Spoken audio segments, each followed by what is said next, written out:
in every movie. But not just that, they should have like special screenings where you're just allowed to talk in the movie. I'm all for it. However, I hate subtitles. If I see text on screen, much like when I see a beautiful woman who I respect who consents, my eyes start slowly drifting downwards, you know? Like I can't focus on what's actually happening because I'm too busy reading. Well, I don't like how the subtitle comes in sometimes slightly before the action. Oh, yeah. Please, whatever you do, don't shoot me. Gunshots. That's it. In parentheses. And you're like, wow, how's this scene going to play out? Number 2, stay strapped, boys. I've discovered a lot of media is more enjoyable to watch if you have the remote in your hand, ready to hit fast forward when it gets boring. Now, the Invincible show. Have you seen that? Yes, I'm up to season 3. I quite like it. So am I. Now, there are big chunks of that can just be fast forwarded through and massively improves the show. Anything with that girlfriend, you just skip right through that plot line, don't worry about it.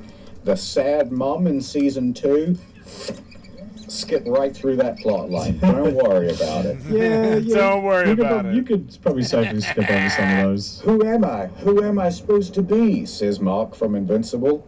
Don't worry about it. I tell you what, I watched all of season 2, which is like, 5.5 hours, in about 2.5.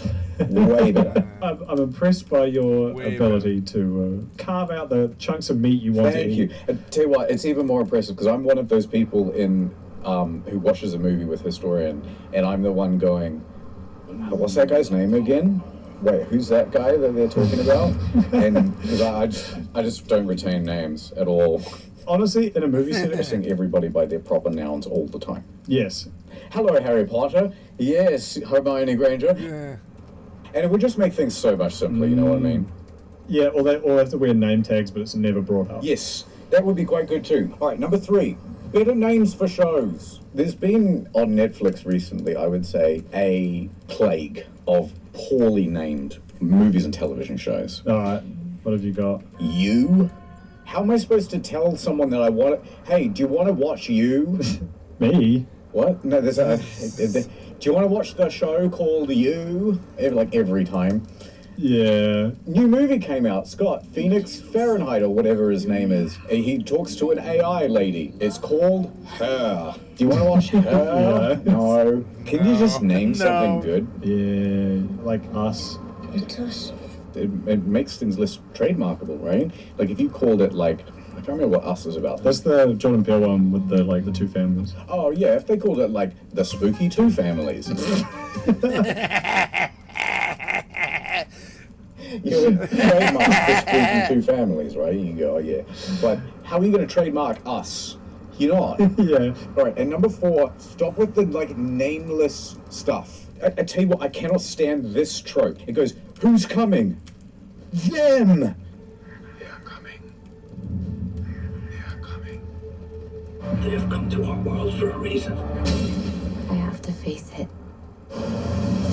He's here. Slow pan up right into close to the screen. They're coming. What's going on? They're coming. Fuck you! Who is? The others. Shut up! Yeah. I did that once in real life. Really? Sort of. It was I know that if I try to explain this, it's just going to raise more questions and I don't have time. Yeah. So I let the drama build once. Okay, well, you got to explain this now. We had a guy come around to cut down some trees, and he was from Craigslist or something. He was dodgy as fuck. So anyway, Historian is dealing with him. He shows up methed out.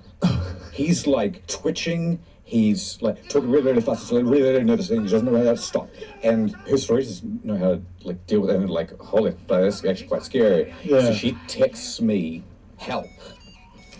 One word on a phone. That's what you want to get from your wife. And so I just bolted.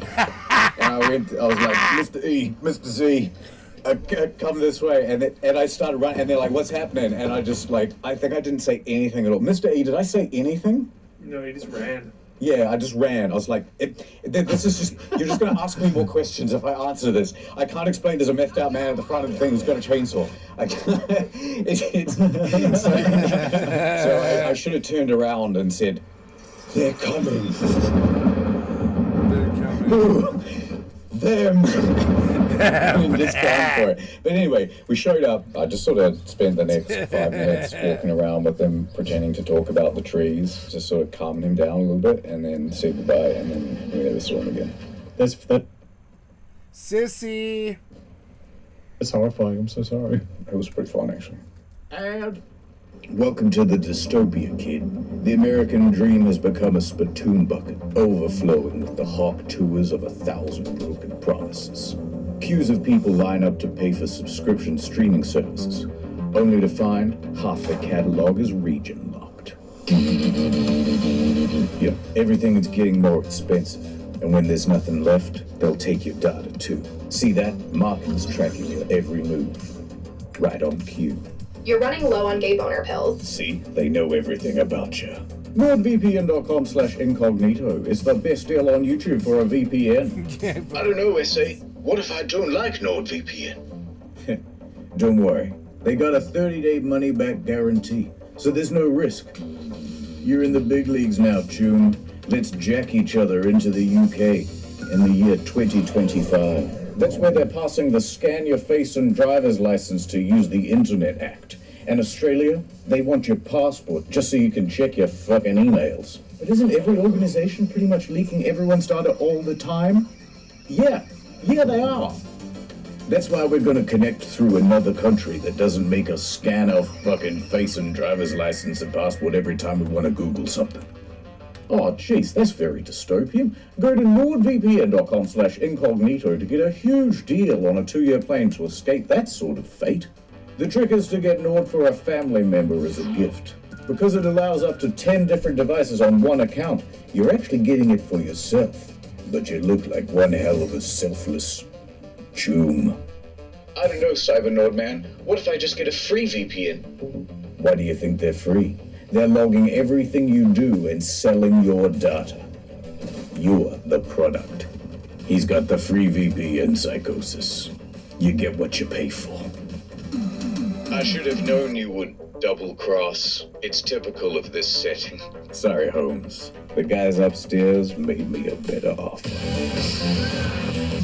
It's a huge deal on a 2-year plan plus 4 bonus months. That's the best VPN at the best price on YouTube. An ad. Here's my concept for a movie. Right. You know how, like, in sometimes there's like a gratuitous sex scene, and it's like, that was totally unnecessary. Yeah. What if we made a movie that was only those scenes? Whoops! Oh, sex scenes. Yeah. Well, how about there's a little bit of the plot at the start, and it's really bad. And at first they're rivals, but at the end they're like, and we just put it in theaters. What do you think? I think that could be fun. Have you ever gone to a porno theater? A theater with pornography? Yes. What do you mean? Yeah, man, they're real. They're usually attached to sex stores, I think. Like, they're not like a standalone venture. No, I've never been to There's, an like, adult theater. The bigger No. room type, like what you're picturing, and then there's also like the booth type, which is more like there's just like a room you can go and watch porn, I guess. No. Which is functionally like a theater. No, I don't believe it. I don't believe that happens. Hey, look it up. It's real. It's no. That hasn't existed since like the 80s, I'm sure. Maybe the 90s, where Pee Wee Herman, he got busted, didn't he? Pee Wee Herman has a new role, This is a very challenging role for me. that of accused sex offender. I'll look up ones near you. Yeah, apparently there are. There are not. Okay, so how does this go, right? So you walk up to the cashier and you go, 1 porno, please. And they're like, oh, here's your ticket. I guess. What, they clip the little stub thing and they go, you're over here. And then you're what, sat next to some other person. I don't think it's a science seat. You don't book ahead and choose the seat. But do you buy popcorn? No, you jack off. What do you think you do? What? In an amphitheater? Yeah. With a whole bunch of other people just in there. Yeah, hold on, I gotta go to the bathroom. You just gotta like scoot past people? No talking during the movie. Yeah. What do you mean? Are there snacks? Let's all go to the lobby. They usually attach to sex toys, so I guess whatever you can eat in a sex toy, you'll have to bring into the theatre. Oh, right. So it's all just like edible, like underwear and. You're just eating edible underwear like corn chips. Here's deep fried edible underwear. And it's like every popcorn bucket has a hole in the bottom. And you're like, well, I just wanted the popcorn, and it's just like it's everywhere. It's everywhere.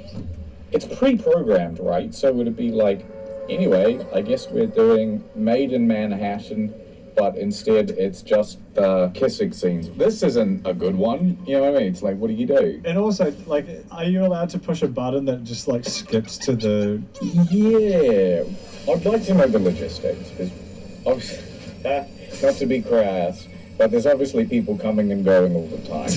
Nice. Are you kind of expected kind of hang out there for an hour? Well, you don't just fucking sit and watch a porn from start to finish and like. Yeah, it's like, what, you're halfway through the movie. What, do you want to see what happens at the end? Hey, come back, get him! Do they do trailers? There's an after credit sequence that teases the next porno. It's it.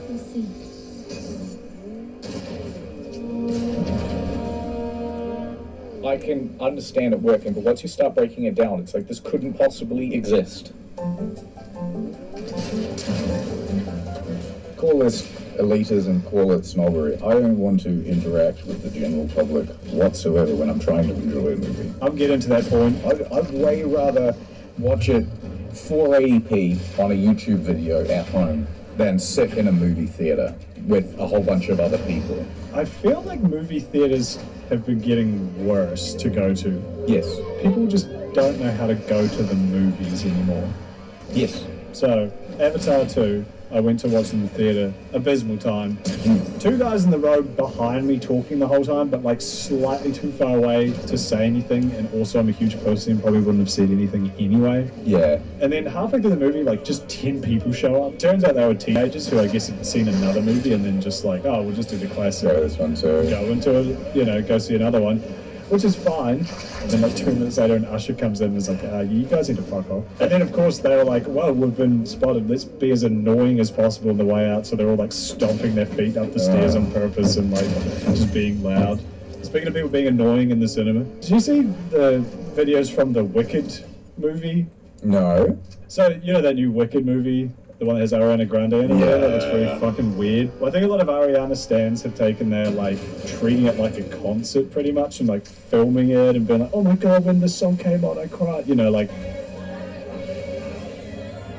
It's like teenage girl stuff, so, you can't get too mad at them, but it's still just that's so annoying. Yeah, but I don't understand why girls just start screaming. What do you mean? So, you're a girl, you go to a concert, an artist you really like comes out on stage, and you start screaming. Is it like a form of Tourette's? Is it everyone else is doing a bit of play along? I don't think that's necessarily exclusively a woman's Have you thing. yelled at a concert? Yeah. You have? Yeah. How? What went through your head there? Here's the thing, because you do raise a good point. Okay. It is bizarre. However, you're in a big fucking arena with a billion cameras all staring at this one person. Even if it was at a CEO keynote speech. When the CEO comes out, everyone claps their hands and applauds, right? So it's not involuntary? No, it's not involuntary. I think it's not like the ice cream man goes by and then you're like, man, I can't help myself. You know what I mean? No. Can you imagine the opposite? Can you imagine if Taylor Swift comes out on stage and it's just dead silent? Can you imagine how awkward that would be? The singer you just spent $300 to see with thousands of other people, and they come out on stage and everyone's like, it's a hype thing. Yeah, that's true. But what does the person standing next to them think? Excuse me, you're screaming directly into my ear hole. Maybe you shouldn't go to a concert if you don't want to hear loud noises. No, thank you. Some peace and quiet, please. So we've concluded that you don't enjoy video games, and now you hate live music. Is there anything that brings you comfort in this world? Complaining about them. They should do some sort of cooperation between airlines and movie theaters, where, the airlines get the new movies, but in exchange, the airlines provide food. Yeah. Now we're talking. Yeah, and then they hand it to you on a little tray, but you can just keep buying more of them. And you go, yeah, more peanuts, please. Yeah, more peanuts. Brilliant. I mean, the beauty of being on the ground is you could also just have like normal food. Well, hold on a minute. If I try to walk in with roast chicken, they're like, excuse me, sir. You Sissy! please put some clothes on. But what's the most offensive meal you could bring into a theater? Ribs? Anything active, right? Like fajitas, something that is like it's still going. They've got a creme brulee with like a blowtorch. I'm so sorry. I just didn't know. I thought I thought it would just be the trailers. Sir, it's an hour into the movie. The editor sitting next to me, he actually has experience working in a movie theater. Oh. So he's got many a story to tell. At one time, he was in a theater, and it was late at night, and he saw a very mysterious-looking movie beside the projector. He went, wait a minute, I haven't seen one like this. And it said, do not play me. But he put it on the projector anyway, and he hit play. And when he did, the Nutty Professor too. But it was different. Everybody was slightly askew. Eddie Murphy was white. Took a bucket of popcorn, but when he reached down into the bucket, there were bugs in there. He went to squirt the butter on top, but red blood came out. He went to lick his ice cream cone, but all the sprinkles were gone. They were replaced with Blood. blood. Yeah, blood again. Hey, I'm so glad we got to explore movies together as a couple of blokes, a couple of fellas. Yeah, As someone with eyes, I've always enjoyed seeing movies. absolutely. Absolutely. You know, there's one thing that all movies have in common. It's that they're long. It's that's right. And it's about stories, you know. What pisses me off about movies is the way they keep things keep cutting. The picture keeps changing because normally you just see the same thing all the time. That's a good point. I couldn't help but notice in the Mission Impossible movies, Tom Cruise never had to stop to use the bathroom even once. It's like he's saving the world, he's traveling to Dubai, he's going like over here and over here, and it's like he didn't need to use the bathroom once. Are we just supposed to imply that happens off screen? Well, you just imply that he saves the day off screen too. Imagine the last time you've been busting, like genuinely busting to go to the toilet. Yeah. That's how I picture Tom Cruise as 24/7 in his movies, unless they show full, like it actually coming out. This is so juvenile. This is so juvenile. It's just the best ideas of every movie. We gotta end this. This is so stupid. Oh, look, unless someone wants to nominate us for an Oscar, then has anyone ever been nominated for an Oscar for an idea? And the 2026 Oscar for Best Idea goes to Internet Historian. Yeah, well, many kudos was there too, although it was mostly me.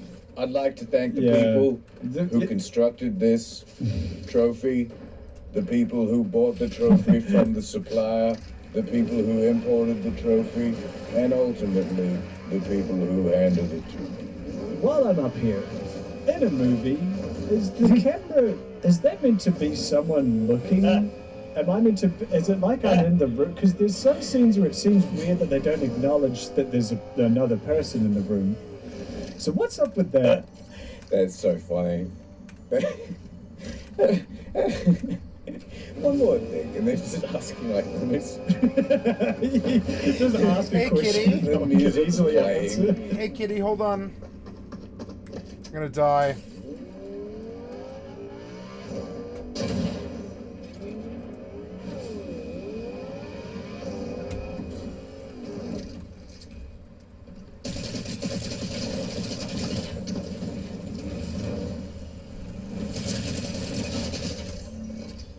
Sorry, I had to wreck somebody. Hold on. Okay, I'm coming, kitty. Hold on. Hey, sissy. Sissy. Sissy. Sissy. That's my cat. That's like I thought I heard the cat.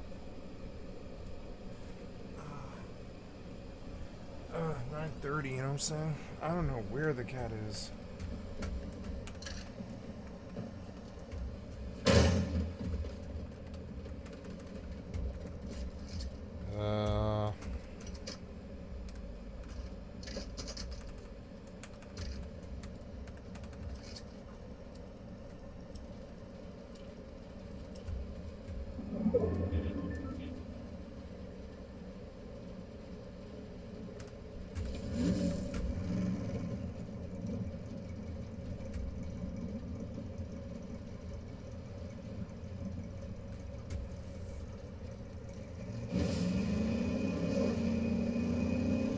He brought me a car.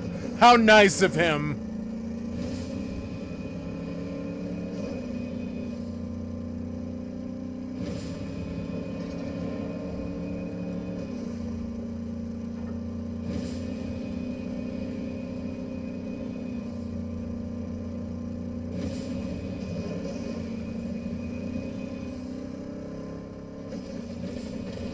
That car looks dope.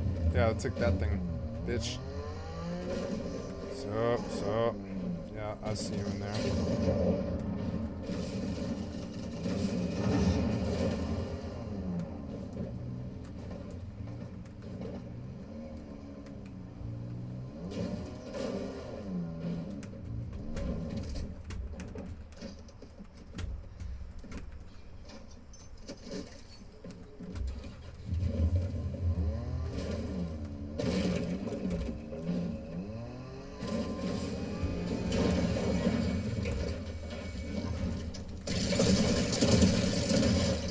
Thank you. Sorry.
Nice.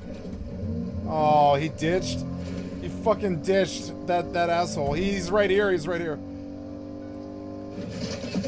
Oh.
Six down, 7 up.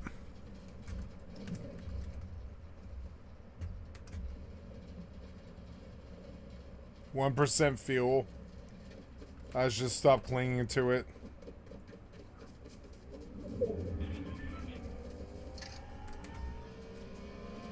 Son of a bitch.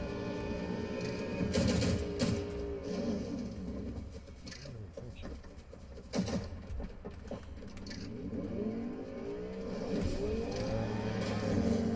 Yep. Bye, bitch.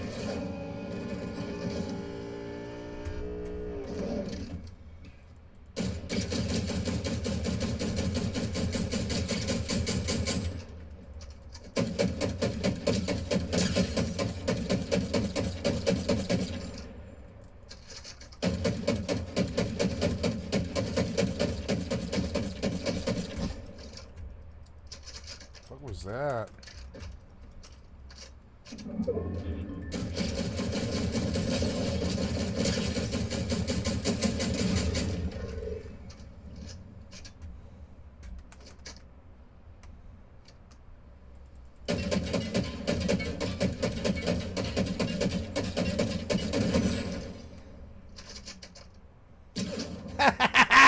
He was in it, that fucking idiot.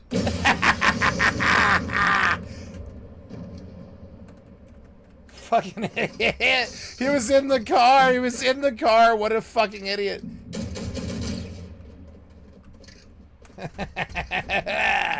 He's in the car. He was in the car. That. What are you gonna do, you fucking idiot? What are you gonna do? If you come up here, I'm gonna knock you in this fucking pit. If you come up here, you're gonna fucking die. Come up here, bitch. Yeah, you're gonna die to the storm. What can you do? You're gonna die down there. Bye. Ooh. Look, there's a thingy. Oh, there he is. Sorry, bitch. Sorry.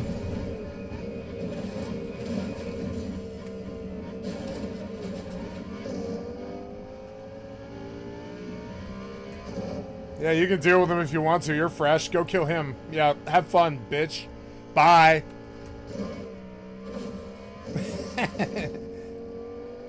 Thank you. I'd much rather you do it than me. Yeah.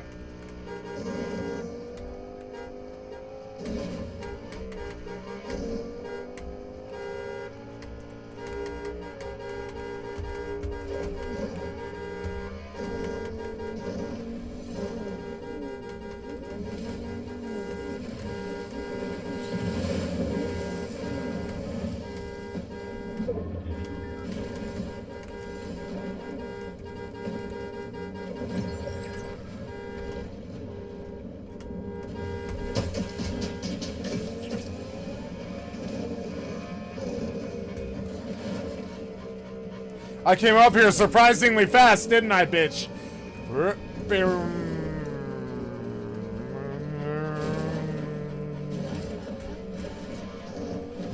I want that car now, so I'm just gonna take it.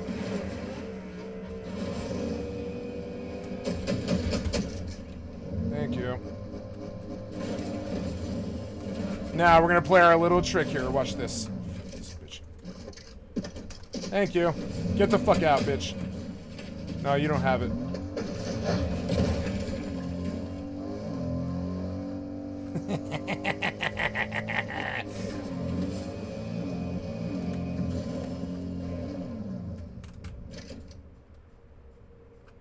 Let's see you try it, bitch. Let's see you try it. Now, who's king of the motherfucking hill, the bitch? Who's king of the hill, bitch? 3 left, 7 down. Wish me luck. There he is. Oh, what the fuck? The fuck is this guy? What?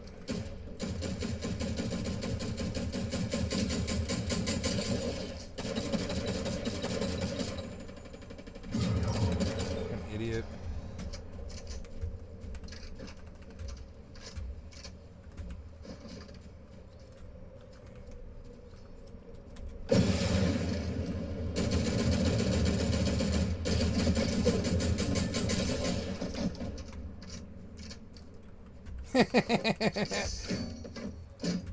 Watch this. This is gonna be funny. Watch this.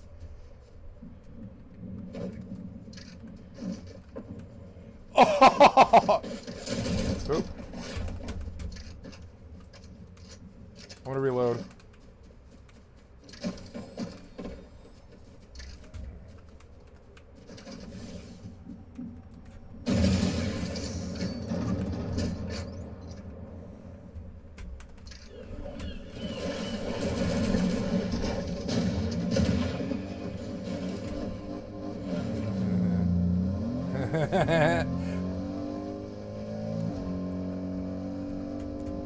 Heads up, wish me luck!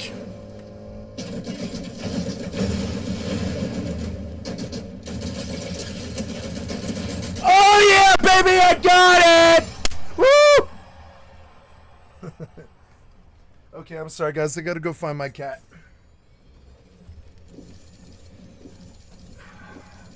BRB.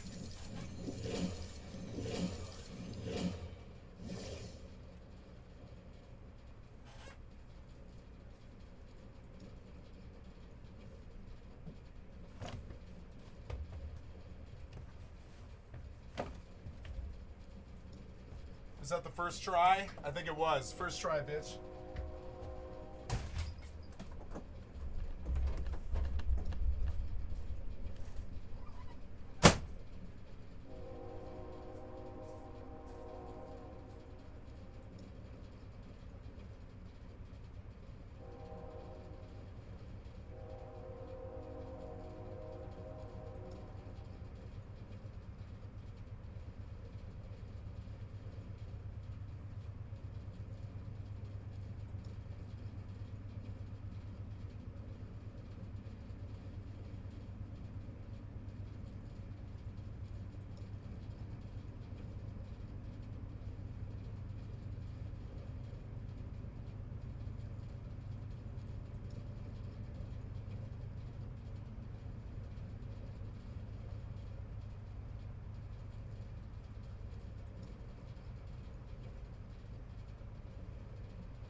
Yeah, good kitty, good kitty.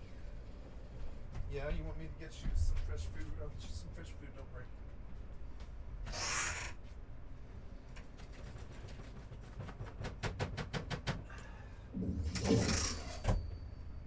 Kind of early, kitty. But that's okay. Good kitty. Hi, sissy, I love you.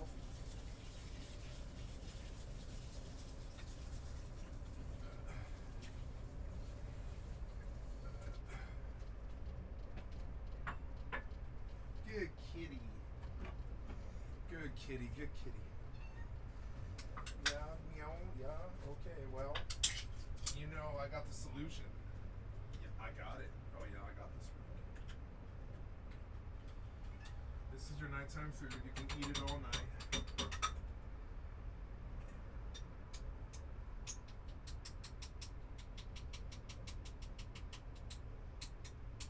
Oh, sissy. This is where you live now. Don't resist it, please.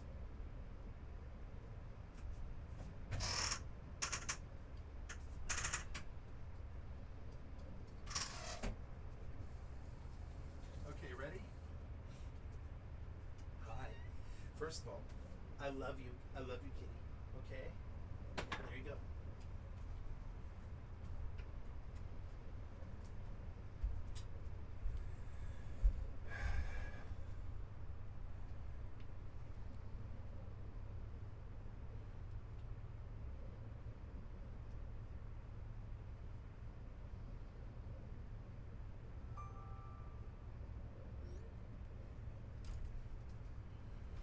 Okay, sorry about that, guys. I had to get my cat.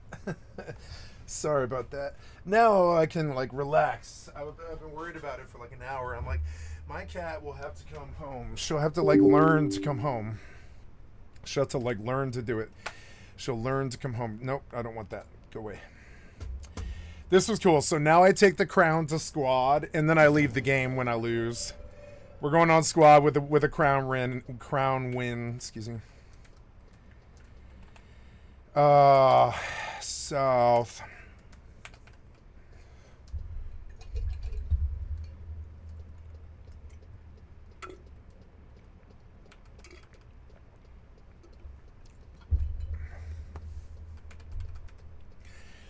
I'm gonna mix another vodka drink. I'll be right back. Good kitty. Thank you for coming home. So good. Such a good kitty.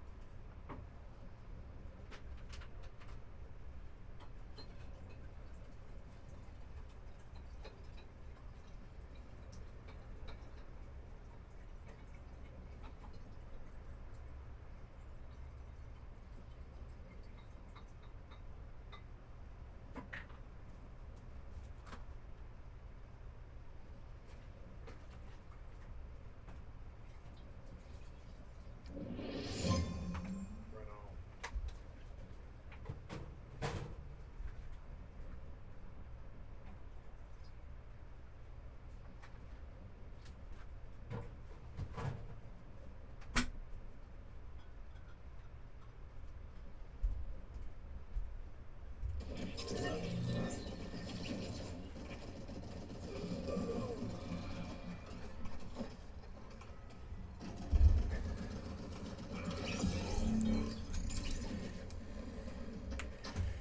Hopefully we get something good here.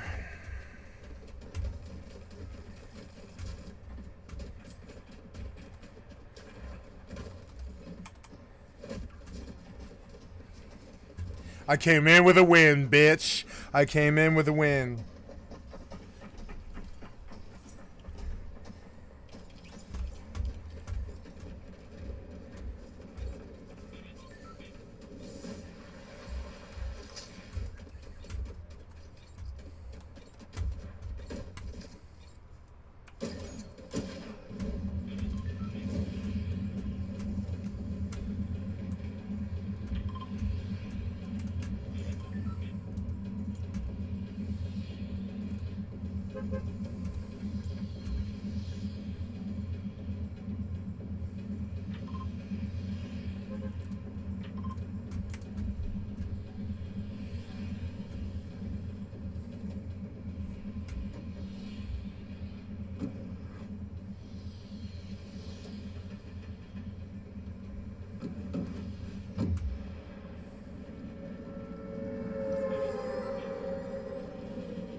Let's win. W-I-N.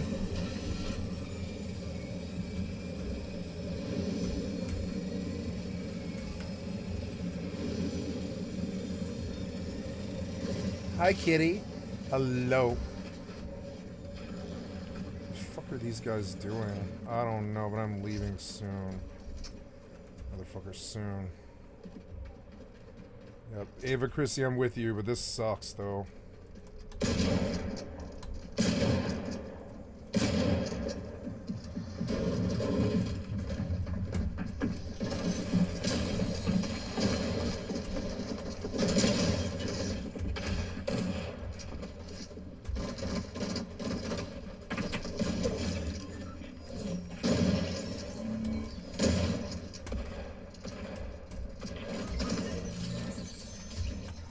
Hi, kitty.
Kinda crazy.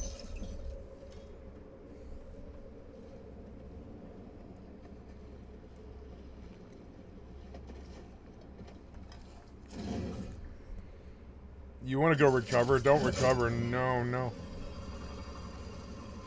I guess he has to, huh?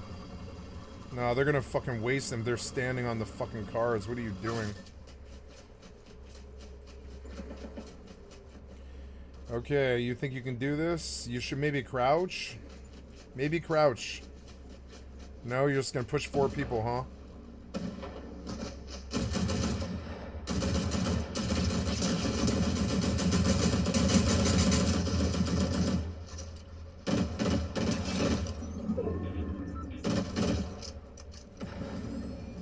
What?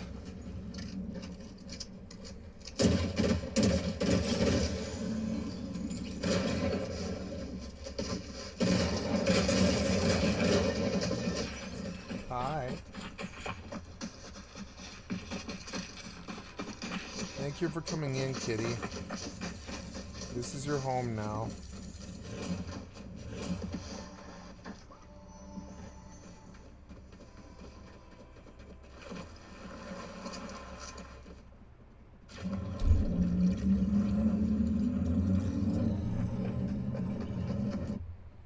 Okay, now I go back and I get a solo win, and then I'll go back to squad. I mean, we killed a lot of people, but...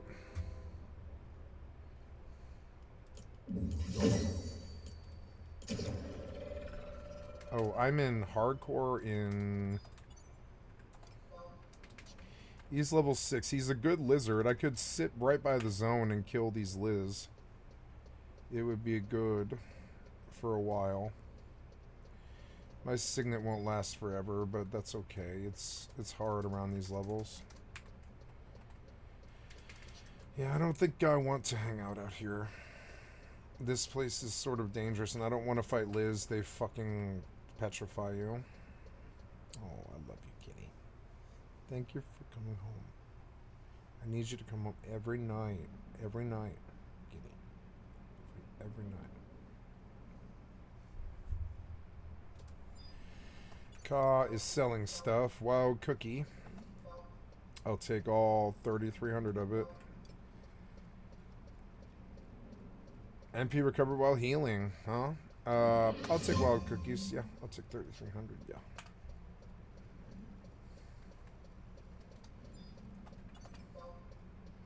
Beautiful kitty.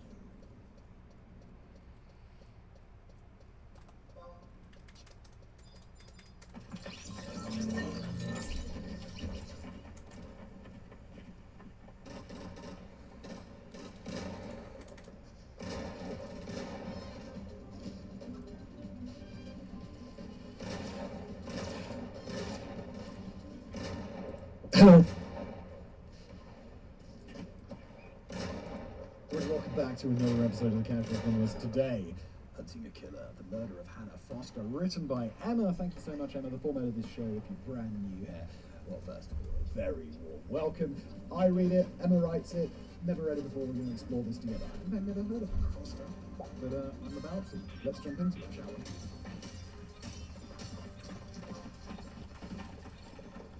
Hannah Foster disappeared after a night out with friends. Her parents didn't realise she was missing until 5 o'clock the next morning. The investigation into her disappearance was launched later that same day.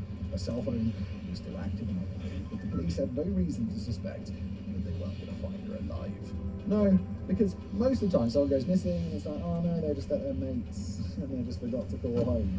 But I don't know, like as a kid, I never understood why my parents were worried about this. And I guess they worried more for my sisters than for me. But yeah, no, I remember them saying like, no, absolutely. And I'm like, why? I'm just having a good time, what's gonna happen? And now that I have kids myself, I'm like, oh my god, this is fucking terrifying. Oh no, sorry, I just went on a whole rambling thing about how it's going to be found. That the police, that I read the line wrong, it says the police had reason to suspect that they weren't going to find her alive. Why? Their suspicions were confirmed a day later when they found Hannah's body onto the side of the road. To identify her and made her a promise. They weren't going to rest until they brought her killer to justice. All they didn't know was that their hunt for the killer would take them halfway around the world, where it then came to a dramatic and movie-worthy end. Oh my god, I'm a setup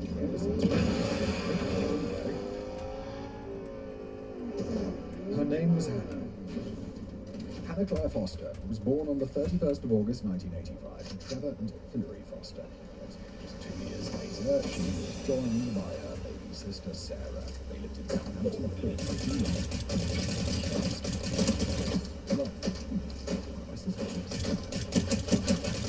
Trevor and Hilary would later explain that from the moment Hannah and Sarah were born, their lives revolved around their daughters. The two girls loved to play bride while Sarah was the bridesmaid. The Fosters spent lazy days on the beach where Hannah would practice their balloons in the sand. And during Easter, the two girls would hunt for Easter eggs on Southampton Common. According to Hilary, quote, Hannah was always a happy girl with a great sense of humour. When you look through the photos, she was bursting with life, full of fun, as both my girls were growing up. Oh no, this is, I don't think this is sad because, I don't know, these kids seem to be like my age. This sounds like my family just having a nice time. You know when the weather app says sunny and then it ambush you with full-on downpour? Oh my, yes, Bessie, my favourite sponsor. Yes, especially this summer. I think it's just me because I went to the UK to visit my family last week and the weather was awesome. And they're like, it's been awesome this summer, right? I'm like, no, what are you talking about? It's been raining the whole time. And, well, I've been fine. Not like emotionally and happiness-wise because of the rain. But my feet have always been dry because of today's sponsor, Vessi. Vessi make their shoes specifically with Diamond X, which makes them 100% waterproof. These are their weekend sneakers. Look at how well used these are. This one, I don't know why, but I somehow use more grip on my left foot than I do on my right. But I was wearing these things constantly for 2.5 years. Then they sent me a new pair. I was like, well, I'll wear the new pair instead. But these I still have because they're kind of by like moving around the house, moving. You know, you've got those pair of shoes with the rocker axles that are usually like a little bit old.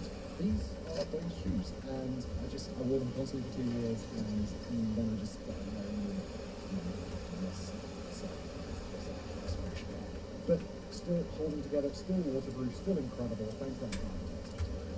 They're all waterproof, they're lightweight, but genuinely comfortable enough to wear.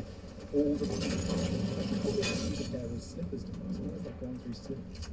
I should just dedicate a pair of Bessies to be my slippers, to be honest. They're kind of, they're not going to be in the summer, but they're just that comfortable. They're perfect. You can wear them in summer, you can wear them in winter.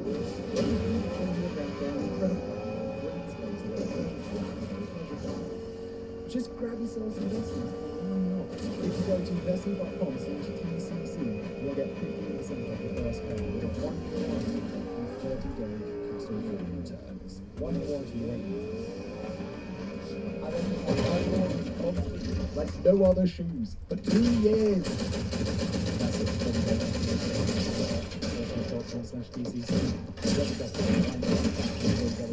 Hannah had a very close relationship. Hi. with both Sorry. her parents. She used to cuddle on the couch with her father Hey. and watch television. Sorry about She that, never kitty. hesitated to share her problems with Hillary, and the two of them often discussed any problems she had at school or disagreements she had with her friends. This sounds so nice. This is how I hope it's going to be for my family. So far, so good. Really like it. And I hope they grow up to be this nice. Sarah would later explain that children often watch television in their bed on weekends.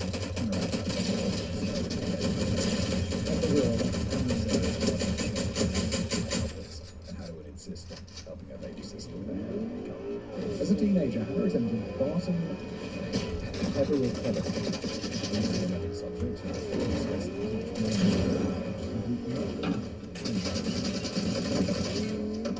well, sure. Maybe I do test it. That's so weird. I could definitely remember the girls that were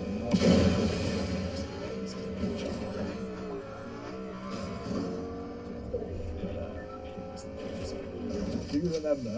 I got one clue.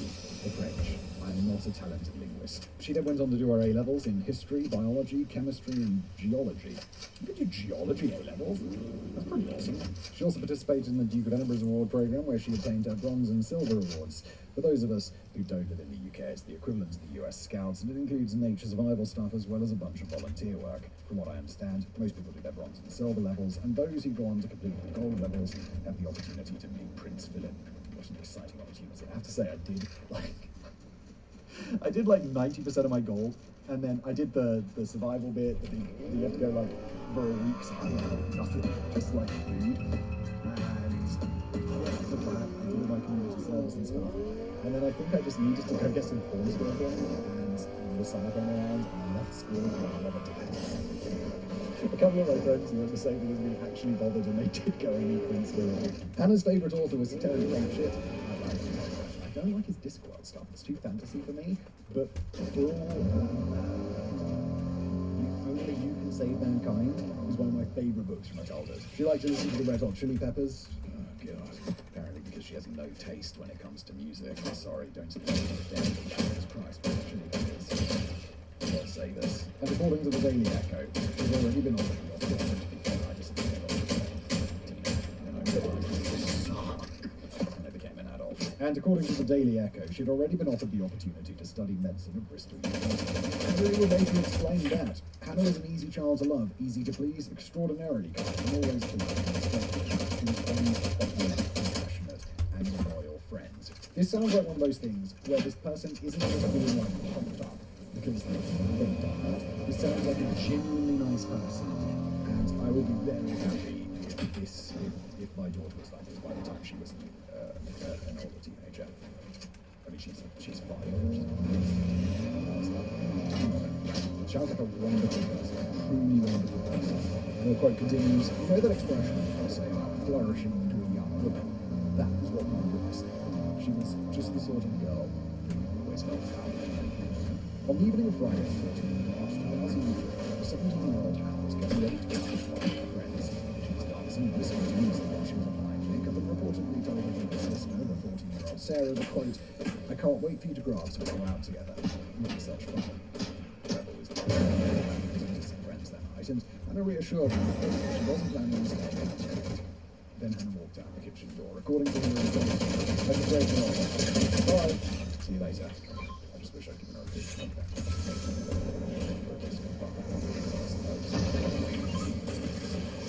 And then I got with her best friend Helen, and the two of them visited several pubs in the Valley, the area of Southampton. According to Helen, they each had a double vodka line at the Hobbit Barge around 10 and decided to meet up with the rest of their friends at the Soda. There, long before the group decided to head out to a bar called Lennon's. According to Helen, we started to walk there. Hannah said, "Can we just walk?" And I said, "Yes," and we turned back. We started walking back into Portsmouth so I could get a bus home.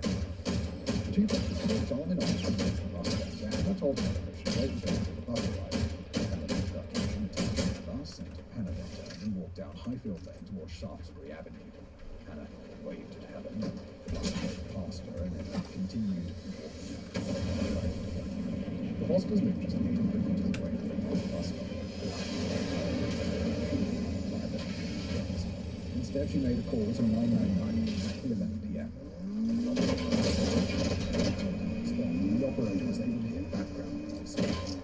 operator asked if couldn't speak. Hannah didn't respond. The operator made several more attempts to get a response from her, but when Hannah still didn't answer, the operator switched the call over to the Cyber Solutions Department, whose purpose was to filter out actual emergencies from pocket dials. I remember I once pocket dialed 999, it wasn't too long ago. And it was like the thing when on the phones, for some reason there was this time in the past, I don't know if it's still now, I've definitely turned off the setting, where you like and it dials 999, and I think I was in my pocket and I turned the volume or down the volume on some music, and I open it up and I'm like, oh god, it's connected. God, hang up. So I guess I should have been like, I'm really sorry, rather than wasting all of that time. I don't know, I didn't know what to do, so I started out. An automated rescue. The hospital got a 55, she still needed some assistance, but when Hannah didn't respond after 2 minutes had passed, the call was cut off. Like 99.9%. You can't be off the trains and phone shortly after 11 p.m., Hannah's father, Trevor, returned home. But we don't know whether or not he worked as a nurse and hospital, and she got out at 5:30 this morning. When she passed Hannah's room, she noticed that the door was still open, Hannah's bed was still open, and the landline was left on when Hillary checked her phone, she noticed that Hannah left her a message to let her know she was spending the night at a friend's house. Sarah also didn't know whether or not we were returning home this evening, but she was supposed to go to the New Forest to complete some tasks for a new venue. So Trevor worked on it while Hillary went to the hospital. What? I went to work, and I just remember having this really bad What? Fine, bitch. You can have it. Sarah messaged her mum at 10 a.m. to let her know that Helen had last seen her at around 10:50 the previous night, and that she'd been on her way home. Hillary and Trevor were already beyond worried about their daughter, so they decided to report Hannah as missing. As soon as they do that, the police are going to be like, what's her phone number? Right, I'll take that down, and then they'll see what she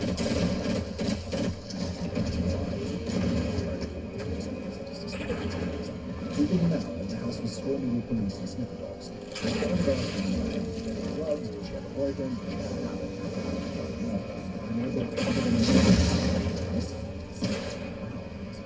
Solid ass police response, guys. Well done.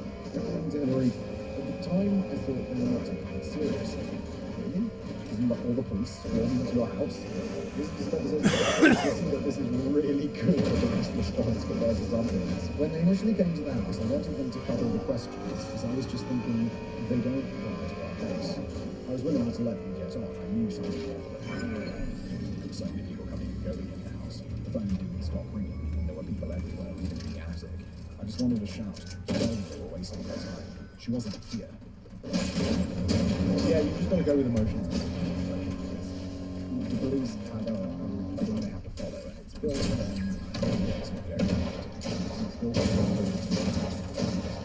Please let me switch! It's like when you're on the phone.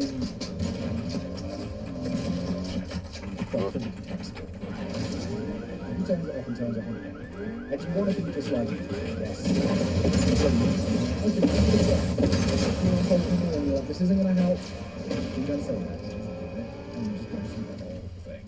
Because it's easier than just being like, I'm not being right. Just do exactly what I say. The search for the missing teenager was titled Operation Springfield, and the Hampshire police started the search for Hannah by talking to her friends and going through a computer to see if she had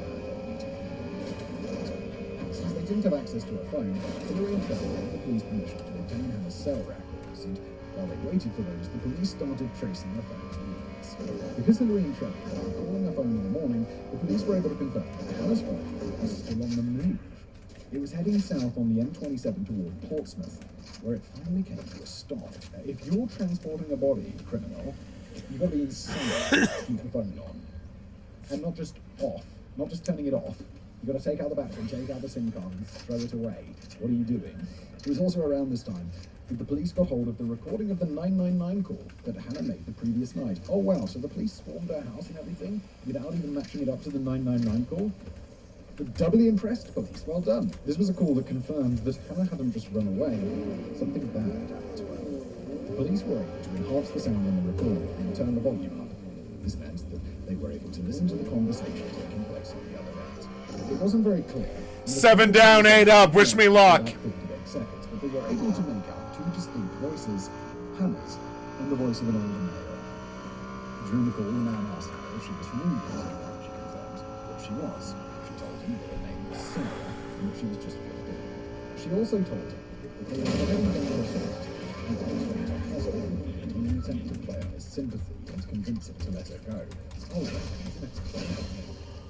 the man told Hannah that he wanted to quit, and Hannah told him no. Bro, she just told you she was 15, what's wrong with you? From the call, the police were able to deduce that it was in some kind of vehicle. It was most likely Asian sex. According to Detective Constable Gary Platt, the Asian male was clearly in control of the situation, even in the short span of conversation that we had. He was directing her to put her head down, out of the way, so that she couldn't be seen. What struck me most was the fear in her voice, which sent a cold chill down her spine. And that's when we knew that there was a good chance we weren't going to get her back alive. On the afternoon of the 16th of March, the call came in that someone had dumped the body of a young woman on the outskirts of Southampton. She had been sexually assaulted, strangled, and then her body had been hidden, her head on the side of the building. According to Hillary, quote, when Trevor and I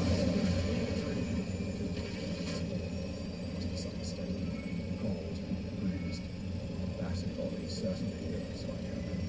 Where was the spark in her eyes? The radiant smile, the warmth, the tenderness of her touch. Hannah was vibrant, graceful, gentle, and so alive.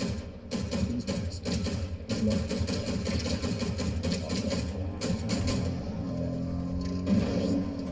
to our Trevor and Hillary, cold hands, cold hands.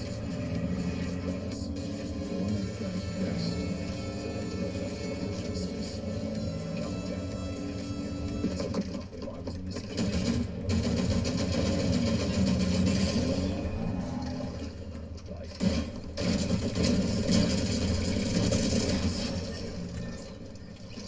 Information wanted.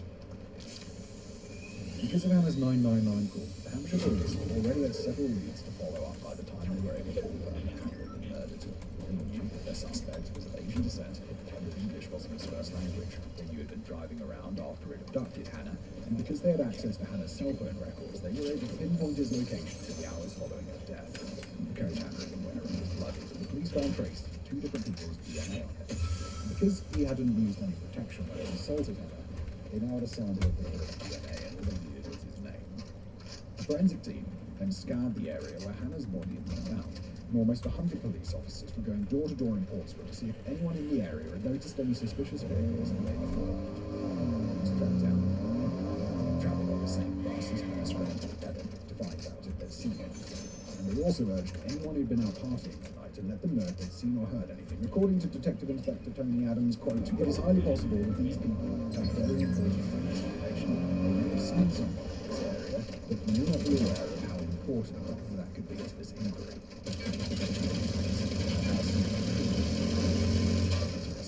The day after Hannah's body had been discovered, a worker at a recycling plant reported that Hannah had been dumped on the recycling.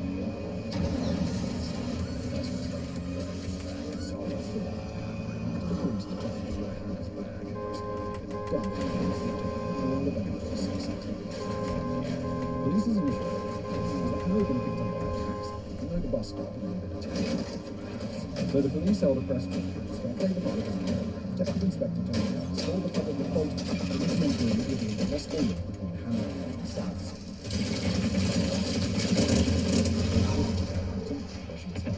We would like to thank the taxi drivers who may have picked up someone that might match Hannah's description on Friday night. At this time, Mark clear assumptions that she was forced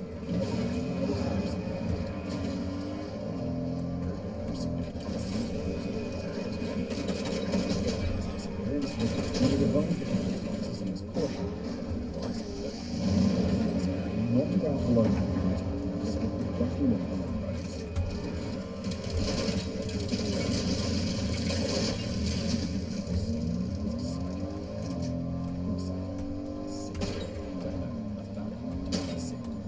A few days after Hannah's body was discovered, American parents made a nationwide appeal for information during a press conference.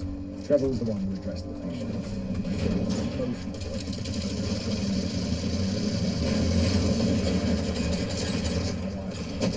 Oh yeah, bitch! Got 2 of them! Has lost her big sister and best friend. But that's not to say that the Hampshire police had nothing to go on. As we've said, they already had several leads just based on Hannah's 999 call alone. The police officers working her case wasted no time drawing up a list of potential suspects. It would later be reported that in the days after her body had been discovered, the police officers on her case had worked 18-hour days and volunteered to work an hour of unpaid overtime a day, which they referred to as Hannah's hour. 2 of them. I mean, I know a lot of these in these scripts often bag on the police for doing something stupid or just not following up on a lead. I mean, I just sorry recorded about an episode the other day about these gay guys who were killed and dumped in the same place, and the police were just like, oh, you know, gay people die of drug overdose, it happens. Here, you can go for it, police. And I know there could be the attitude of, oh, well, she's like a young white girl, so the police are going to pay more attention. Look, that's fine. I agree that that's a problem, but I'm just happy that they're doing something here. The police once again analysed Hannah's 999 call and decided that the killer had been driving some sort of van or large vehicle. So they compiled a list of all the vans that were registered in the Southampton area. Hi, sorry about that. Because her phone had still been in the killer's vehicle in the hours following her death, they were able to find out where it had been. They then obtained access to even more CCTV footage that had been taken on the day that Hannah went missing, and were able to identify the vehicles that were in the areas. Okay, now we go to multiplayer with my win and see if they play. Possible suspects, and the police then conducted several roadblocks all over Southampton to see if they could come across any of the vehicles on their list. But the Hampshire police and the Fosters were also getting the public involved in their search for Hannah's killer, and according to the documentary, Hannah's killer nowhere to hide, everyone in Southampton wanted to do their part to help find him. Yeah, let's go. Everyone's just out looking. Just like, look for this van. Everyone. That's a lot of people just eyes out. Nowhere to hide.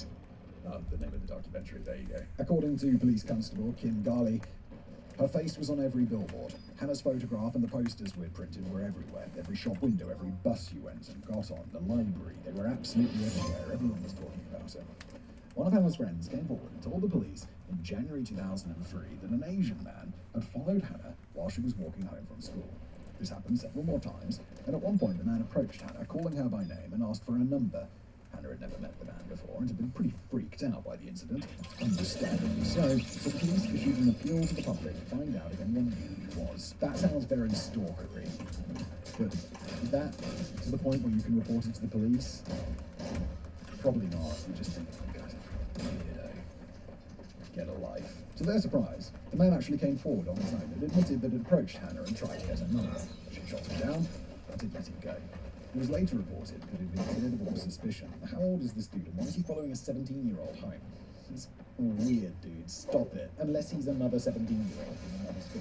In which case, it's still a bit weird, but it's not, like, uncomfortably weird. In the days following Hannah's murder, the BBC received dozens of requests to have her case featured on the BBC Crime Watch, and it aired on the 26th of March 2003, just 10 days after her body was discovered.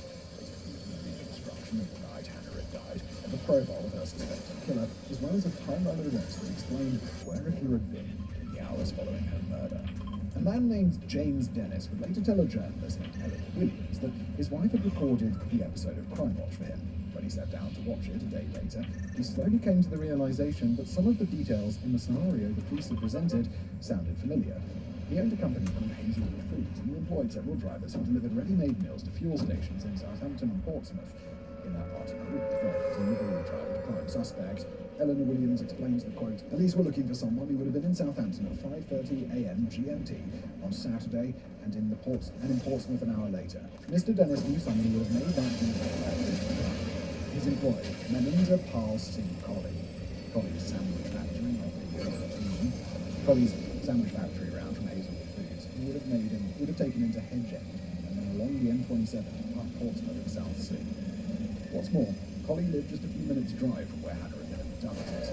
James Dennis called the Hampshire police and told them of his suspicions. The police checked Colley's name and registration number of the van and drove against their list of suspects and were able to confirm that he had indeed. Oh, they're closing in on me real quick. We're on page 6. Sloppy ass crime. They then seized the van and appeared in the back of the van. Oh. Even more evidence of Collins. Hannah's blood, traced from semen and matched ones on Hannah's clothes, and a chrome hole around Hannah's hair, but stuck to it. According to Detective Constable Neil Cutting, the evidence was mounting up against him.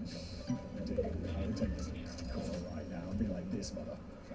And the jury would be like, yeah, boy, send him down. Can we hang him? Special case, can we hang him? The quote continues, and it was clear he was our man. The forensic evidence, the phone evidence, the CCTV evidence, everywhere that we could possibly look to test for things, Mr. Colley's name was popping up.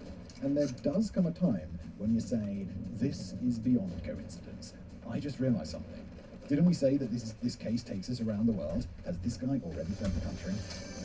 If so, smart move.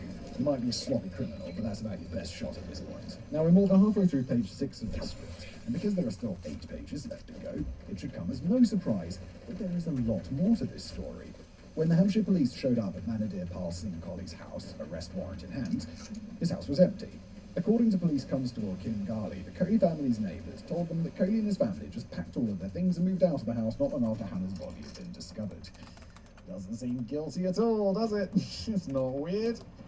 Criminal bitch. They also told the police that Colley and his wife didn't have a happy marriage and they would often fight. Colley was known to be disruptive, a gambler, and a drunk, and the police would later establish that he often frequented bars and hung out with known sex workers. Colley's in-laws lived not too far away, and when the police went and knocked on their door, they confirmed that Colley's wife and 2 sons were now living with them. According to police constable Kim Garley, Colley's wife explained that her husband had rushed to India to see his sick mother. She was gravely ill in Punjab.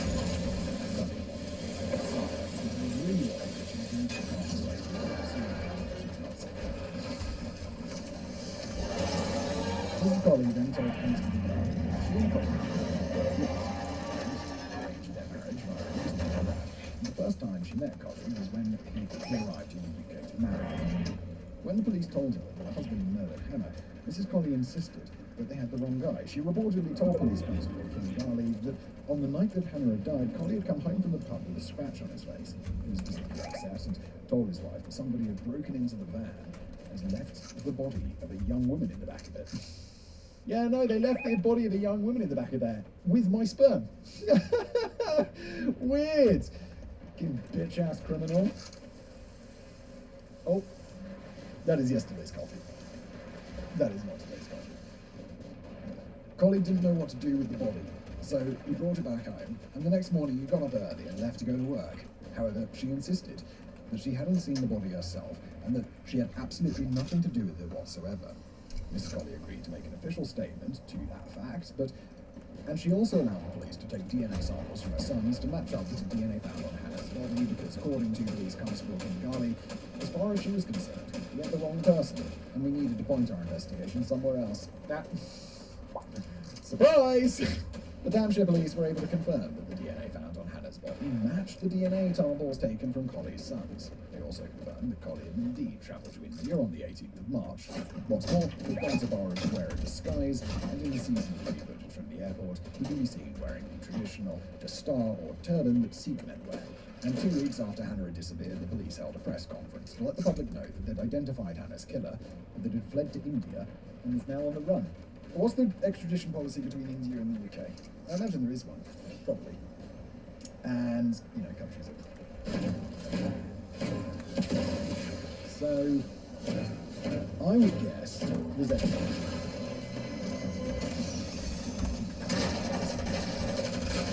I imagine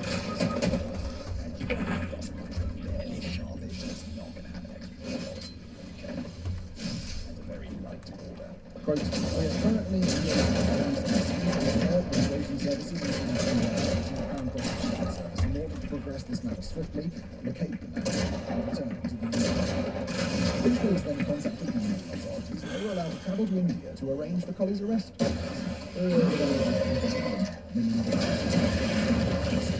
Parents home, Chandigarh area.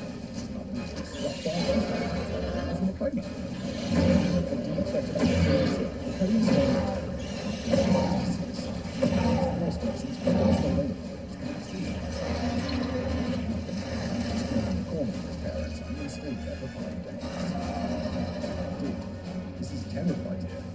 don't, I mean, maybe you do have that much time. During this time, John came to visit him, to know that his benefit was that the British police had to go on to the arrest. They are visit under a bus on that. No, start shape of this.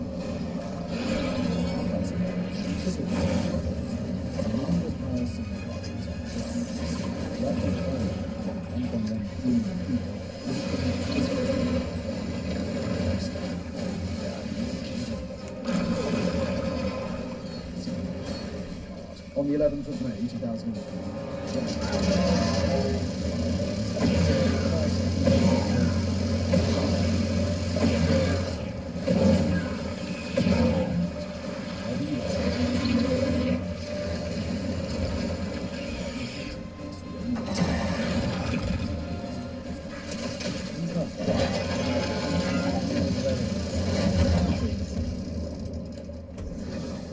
A killer. From that moment on, the Hampshire Police's hands were tied. According to Police Constable Kim Golly, the Ministry of External Affairs wouldn't allow them to conduct a manhunt in India, so they had to rely on their Indian counterparts to track Golly down instead. Honestly, probably for the better. I don't imagine that some random UK coppers are going to go over to India and run a very successful manhunt. But the Indian police had their own cases to investigate, and without someone actively advocating for Hannah's case and putting pressure on the Indian authorities to look for Golly, the Indian police reportedly had no interest in finding him. But I'm sorry, I know it's like the murder of Karen assault, but how many people do you know about running around in the country? Does that not concern you? According to Detective Constable Gary Platt, quote, the Indian police at the time were saying that he killed himself. That was their theory for the first 6 weeks. He's probably dead in a river. He topped himself. We'll probably never find him. He's a coward. He wouldn't have done it. But eventually, the Hampshire police were allowed to travel to India on at least 2 more occasions so they could start looking for Golly themselves. They spoke to his family and his father. Jagjit Singh Golly once again explained that he had no idea where his son was. Jagjit would later famously tell the media, quote, I say, if he has committed this crime, hang him. I will be the last person to protect him. If he has done this grave crime, he should be punished. He should face the music. Yes, sons. Yes, Hampshire police his family members all insisted that they found out where he was. The police spoke to his son. Still has increased. British gas. They drew up a wanted poster which included renderings of his face with a beard, without a beard, and with a duster on his head. They included at the time a reward of 5 million rupees, which is reportedly £7,000. Which they tell you what, in 2003 in India is a ton of money, and asked the public to report any sightings of Golly to the police. 6 months went by. So the Hampshire, I was looking back like relative terms. GDP in 2003. So we're talking £70,000. It was $540 a year. So let's say at the time of 2003 it was about £250 a year, and they're offering £70,000.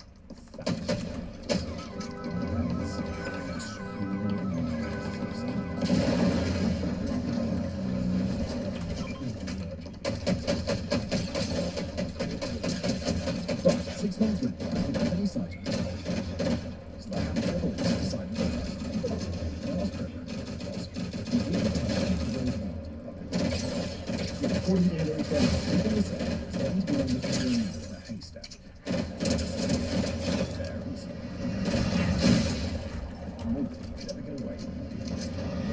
On the 12th of July 2004, the Fosters got onto a plane and travelled to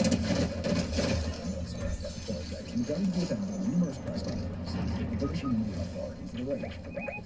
On the 13th of July, an emotional Trevor and a stoic-looking Hillary sat in front of 50 journalists and dozens of cameras and spoke directly to the Indian public, asking for their help in tracking down their daughter's killer. In a shaky voice and with tears in his eyes, Trevor told the millionaire his history of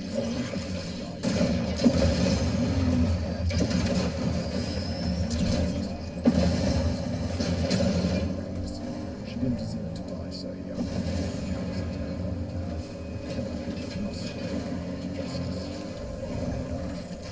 In the documentary Canister Tonight, Swati Maheshwari, a senior correspondent for the news channel, explains that, quote, the media picked up on the story at the time. All the national news channels story for us.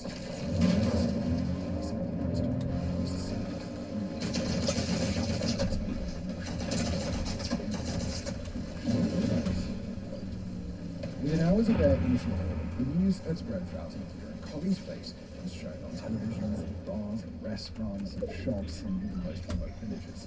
With the assistance of Travis and Joy, British police and British authorities were able to set up a call centre that would be responsible for that they'd recently been in contact with Manadir Pals and Collie. They told me that I feel like that would stand out. Jason Lepton was one of the first people to call the hotline.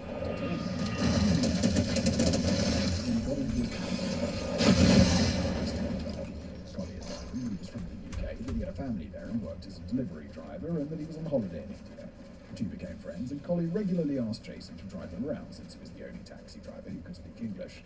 According to Jason, Collie frequented the same internet cafe in the afternoons, and when the British newspapers finally arrived in Darjeeling at 8 o'clock at night, Collie would only read the headlines before putting the newspaper aside. According to Jason, quote, he always used to tell me, if I die here, you just inform the police, and it will be alright. I used to find it as a joke all the time. Around the time that the Indian authorities reported the son was offering a reward for any news on his whereabouts, Collie left Darjeeling, but Jason didn't know where he'd gone. Then a man called Roshan Garam called the man who matched Collie's description had recently moved from a small town on Annie's border called Kalimpong, who went by the name of Mike Gans, and was working for the Red Cross. He claimed to be a organisation. He was now spending his days in the vaccines for the town's folk who all knew as Dr. Mike. What's more, Dr. Mike had recently got married to a woman named Bharati, and on the 15th of July 2004, a man named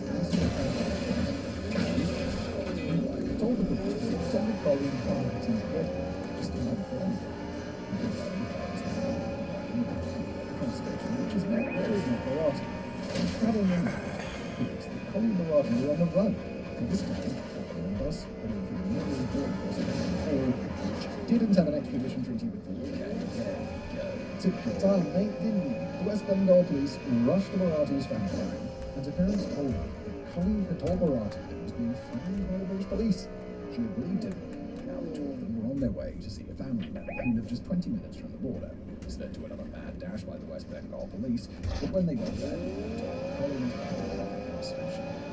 The clock was ticking, so the West Bengal chief of police called an off-duty officer who knew the bus station and gave him a signal.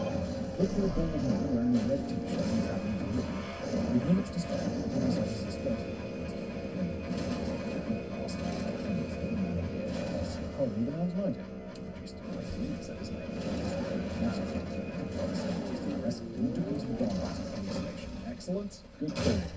That evening, just 2 days after the Fosters had arrived in India, the West Bengal police announced that Manadir Pals and Collie, the man who'd sexually assaulted and murdered 17-year-old Foster, and had been able to evade capture for 16 months, had been arrested. You're on the run for 16 months, and you stayed in India, which has an extradition policy. Stupid. What's on? Trevor and Hillary were in the middle of a press conference when they heard the news, and the media were able to capture their absolute joy at finding out that Collie had been found. The journalists then all cheered and celebrated with them. And once everyone had calmed down, Trevor told the media that we owe an enormous debt of gratitude to the Indian people. Not only have they come forward to facilitate the arrest, but they have taken Hillary and I to their hearts in the short time that we've been here. Collie appeared before a magistrate the next day, pled guilty, and went on to be charged for Hannah's murder and evading capture. According to his new wife, the writer, carrying the to murdering Henry thought broke her heart. After his confession, she continued, sometime I feel though I lived with it for some days. And it was also a blood justice. But before he could stand trial for murdering her, British authorities first went to reason he went done since India gained independence from the British Empire in 1947. They took extradited him to the UK. Oh, okay, so he was in India. Oh, right, because he moved. It doesn't matter. If the British, you commit crimes on a British territory, and Britain has right to pursue an extradition treaty whether India respects that.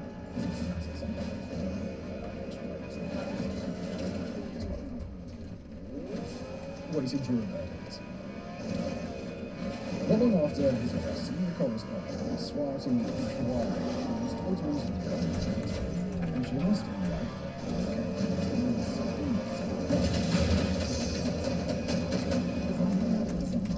Dolly out my phone.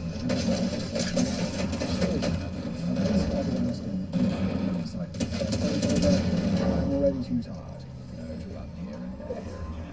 I want to find her myself. Totally. Dolly went on to tell Spartan exactly how he met Oscar. He'd been drinking with some friends and was on his way home when he saw her leave the bus stop on her own. He got into his van and followed her. And when he saw her walk down Portland Avenue, he parked the van. When Hannah walked past him, Collie hit over the head with a crowbar. Once he had her, Collie told Hannah that he wanted to fuck her, but she refused and told him she was only 15. She then asked him to come back to the house, and they kept on driving. The person parked the van and sexually assaulted her. He pretended to let her go and claimed that after it assaulted her, he felt guilty and apologized. He told her that he didn't usually go around sexually assaulting girls. He told her that he had found that the wife wanted to say he was a good man. You just kidnapped her and sexually assaulted her. You could ride off with that, mate. He told her that he couldn't afford it. His mother was ill, and he still wanted to go and visit her before she passed away. I'd be like, oh no, I'm so sorry to hear that. I absolutely won't go to the police. That sounds like a really sad story, and I feel sorry for you. Get out of the van. Police! Police! Come over here! But Hannah told him that she had to let her parents and the police know what had happened to her. As Collie thought that if she told the police what he'd done, there was a possibility that he'd be spending the rest of his life in prison. So he decided that he was going to have to kill her, and to even demonstrate how it grabbed him, put one arm around her neck and another on her mouth to scream while he strangled her from behind. After she passed away, Oh my God. We don't know why he had told his wife that Hannah's body was in the back of his van. The next morning, he got up early to drive his usual delivery route. When he arrived at work and picked up the sandwiches he was supposed to deliver that morning, no one even remotely suspected that Hannah's body was in the back of the van. Collie drove to the street, and before he left Southampton, he dumped Hannah's body. He then dumped her handbag and cell phone in the plastic recycling bin in Portsmouth before he called his supervisor a hated performance and told him that he was taking the after his back out. According to Swati, the way he talked about it, the way he described it, it was so clear that he was guilty. But not after his interview with Swati, Nashwari was there on TV. Collie's brother, Ishprin, showed up and probably asked Collie why he was not camera in the murder of Hannah. Ishprin then informed police that Collie was withdrawing any statements he'd made regarding Hannah's murder and got his brother a good lawyer. And when Collie appeared at the court, he started to insist that he hadn't killed Hannah Foster, and that police authorities were blaming him for her murder.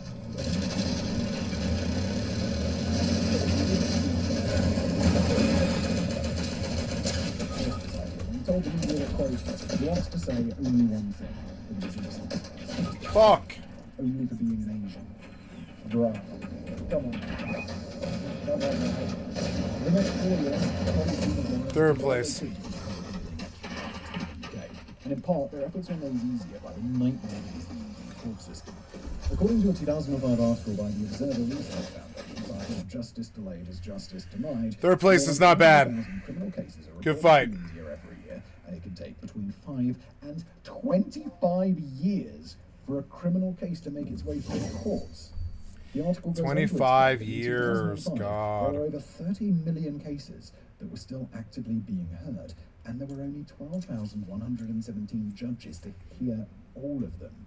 Gonna play That's some Rust. Crazy. A 2016 article in the newspaper India Today explained that in some cases, court hearings are broken up into segments of 2 minutes each.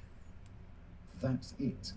If you're not able to actively lobby for the judge to take your case seriously, you could spend up to 30 years in prison before you're found to be Because there's guilty so of many a crime. people. And the article went on to point Yeah. out that in 2016, there were people in prison who'd been charged with a crime back in 1947, whose cases were still being heard. 1947! My dad wasn't even born then! It's a long-ass time ago. Wait, when did India get independence? It was the 40s, wasn't it? Oh, didn't we mention that earlier? What was the date? Oh, I can't find it, doesn't matter. Not long after Collie had been charged, Hillary and Trevor were informed that the odds of Collie being sent back to the UK were basically zero, but they'd promised Hannah that they were going to do everything in their power to bring their killer to justice, and they did. I've got to say, I don't know, if someone was like, you want to go to Indian prison, or do you want to go to British prison? I'd be like, well, I'm sure neither of those is really a brilliant, cup of tea, but I'd definitely choose British prison. I don't know. Your skill has I increased. feel like British prison is going to be better. It's going to be less horrible. Both Hillary and Trevor quit their jobs, together with a team of lawyers from both the UK and India. They did everything they could to bring Collie back to the UK. They spoke to the media, they prepared evidence for trials, they appealed their case over and over and spent weeks in India advocating on behalf of Hannah. According to Jamie Part, the then district editor of The Sun, quote, they went to over 100 court hearings over 3 years, 30 appeals before the High Court judge in Delhi, and finally, after having assessed all the evidence, decided there was a case to answer and gave the British police permission to come and get him. Wait, so at that moment, he's just locked up in Indian jail, like, waiting for trial, and he could be Your there for skill 30 has years? increased. Yeah, that sounds like anywhere but America. Yep. Yeah, I'd rather just have a kind of rot in Indian prison, to be honest.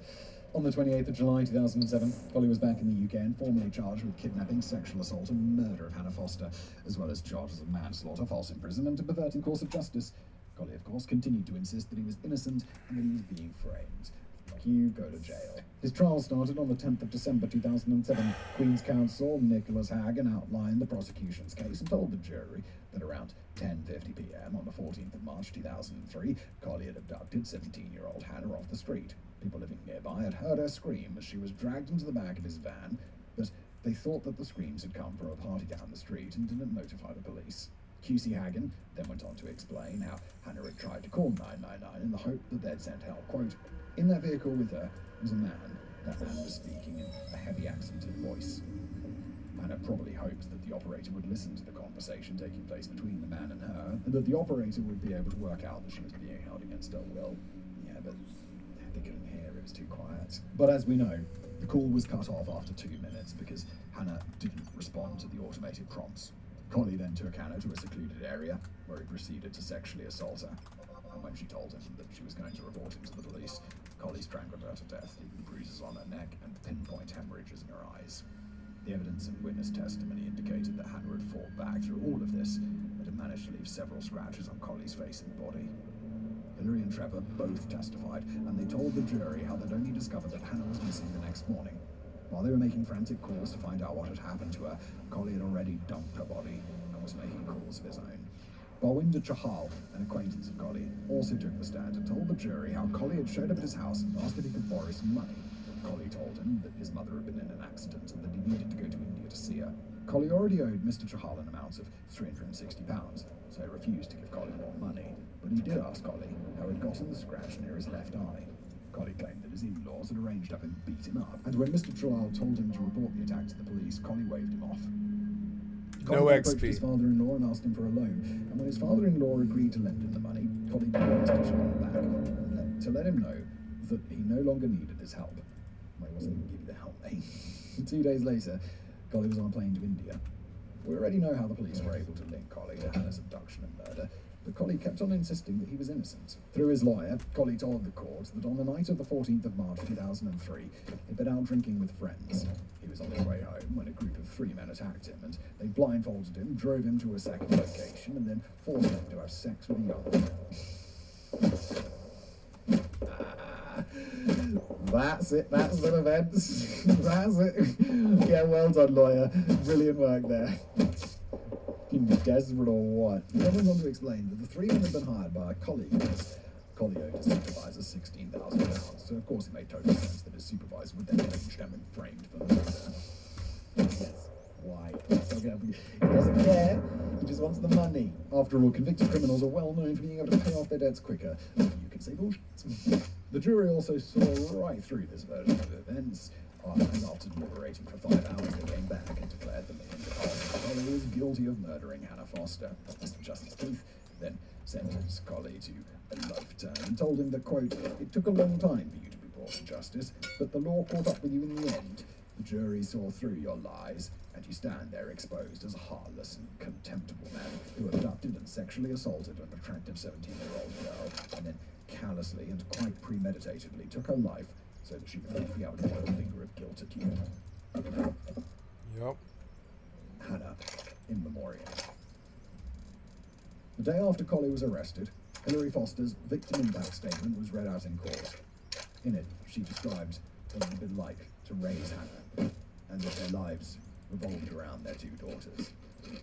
Then Hannah was taken from them, and they had to learn to move on without her. In closing, she said that Hannah was an easy child to love, eager to please, extraordinarily kind, and always polite and respectful. We cherish every moment we spend with her. We have so many happy memories. I can see her now, running along the beach with Sarah, stopping to practice her ballet exercises, always slight and graceful, hardly leaving a footprint in the sand. I miss her quiet ways, snuggled up with a book in the garden, curled out with her father on the settee to sneak some warmth. Hannah, your short life enriched the lives of so many people. You'll never be forgotten. Loved forever, my darling little girl. Rest in peace. All of the coverage of Hannah's case explained that night that Hannah died. The world lost an intelligent, kind, and compassionate young woman who would have made an excellent doctor and who had the potential to make her little corner of the world a better place. But in a way, her death had a far bigger impact than anyone could have imagined. A year after Collie's arrest, the Hampshire police reached out to everyone who called the hotline to report Collie's whereabouts. According to Kalimpong.info, the 5 million rupee had to be split 8 ways. One of the recipients was Jason Lepcher, the taxi driver whom Collie had befriended, and he used the reward money to establish the Hannah Memorial Academy. According to their website, the school was established to provide free education to children aged 3 to 12 who live in one of the poorest communities in Darjeeling. Their parents work on the local tea plantation, and back in 2008, it was reported that they only earned approximately $1 a day. They can't read or write, and the Hannah Memorial Academy is now providing their children with the opportunity to live better lives. Hannah's photo is a place of honor in the school, and every child who attends the school knows her story and about her dream of becoming a doctor. When Hilary and Trevor Foster heard about the academy, Hilary told the Daily Echo that, quote, "The whole concept of the school is really loved. I know that it is something Hannah would have approved of. She would love to think something good has come out of this." With the help of the Hannah Memorial Academy Charitable Trust, a UK-based charity, Jason and the school's board have so far enabled over 600 students to finish school. In a video to the trustees from December 2023, Jason and the school's faculty reported that they produced their first doctor and explained that it was a particularly proud moment for them. I want to end this script with a quote from a book called Going Postal by Sir Terry Pratchett, Hannah's favourite author, which, in my opinion, summarises the impact that Hannah's legacy continues to make in the world. Do you know that a man is not dead while his name is still spoken? Thank you for watching.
Maybe my piece of shit tormentors got banned. I don't know. I don't see their bodies.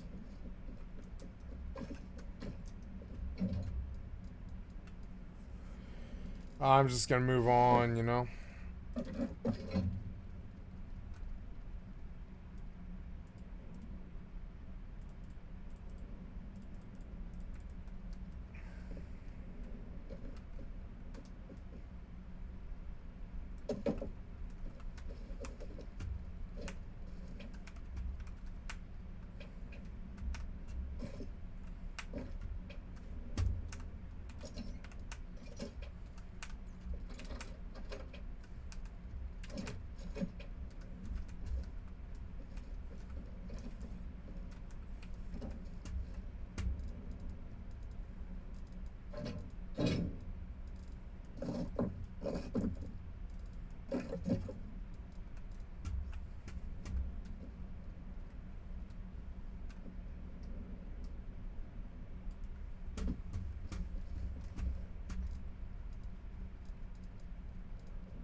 Get up out of it. Out of it.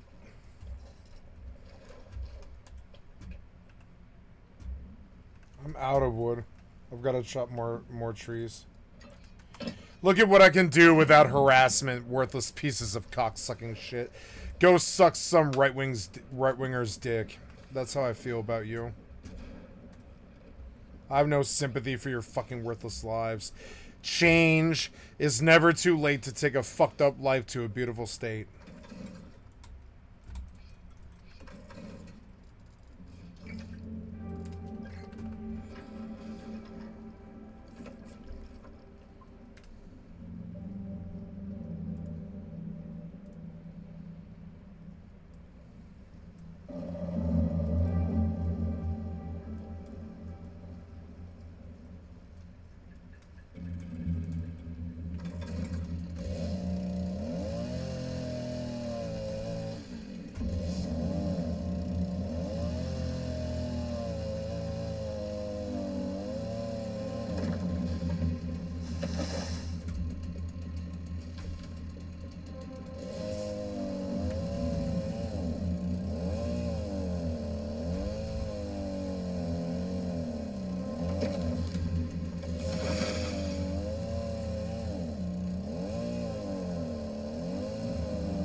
Your skill has increased. I'm dead. Instantly. All my guns.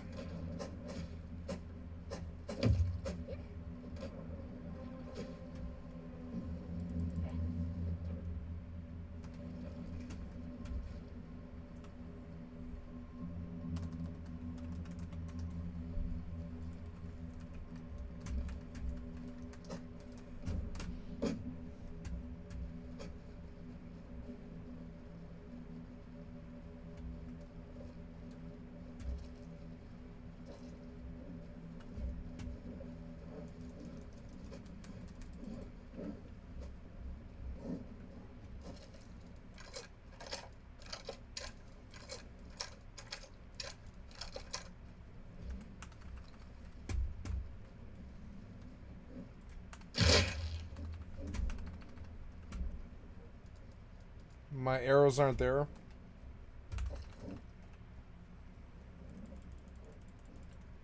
Can't walk into them.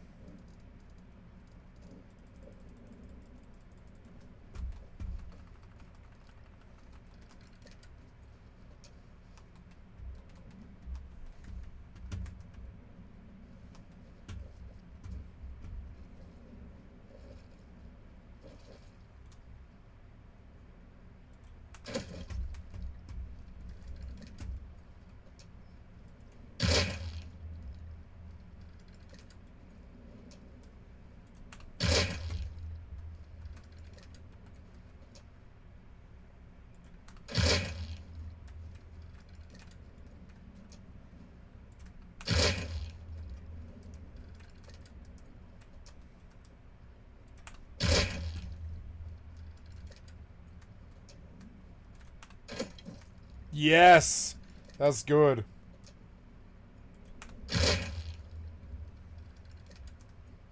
Things are coming up Skycat. Oh, yeah, bitch.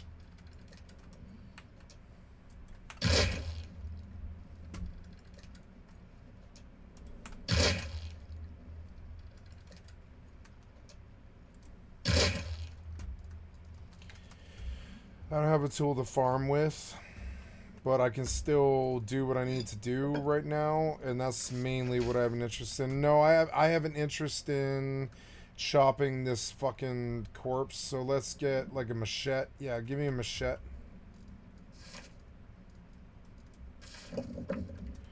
I'm full though. Let's go back and I'll dump things that I don't need, like T2 and T1 and that kind of thing.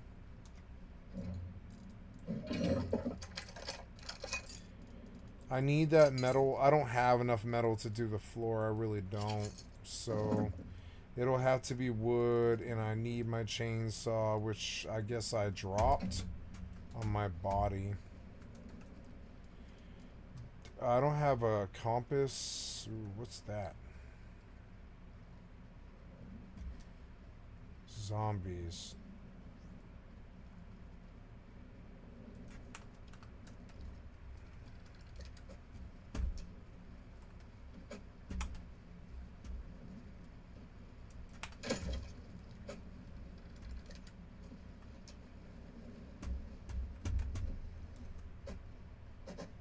Sup, you little scum-sucking shithead. You're back to suck my dick some more, but it'll never be in your mouth.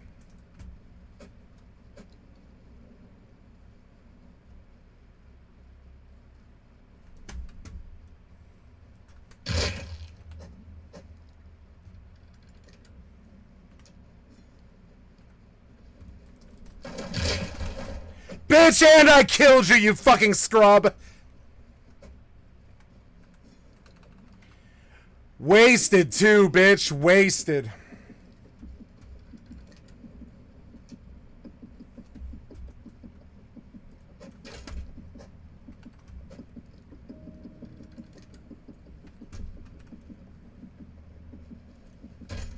Oh.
God damn it, the fucking fireworks are so nasty and loud.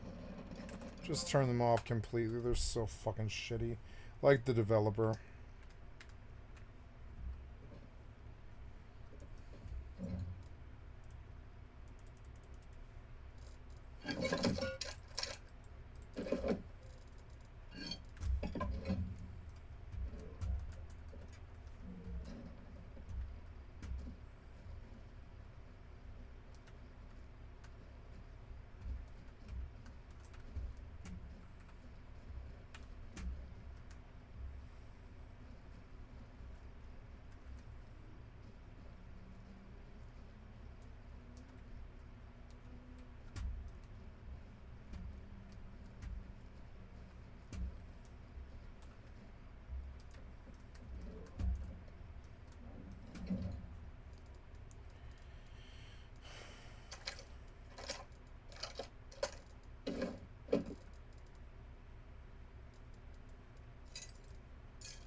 Killed you again, you fucking cocksucker. Here's my dick in your fucking mouth. Nope.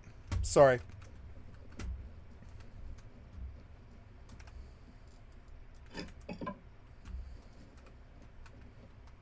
This is old school shit, and you understand, bitch.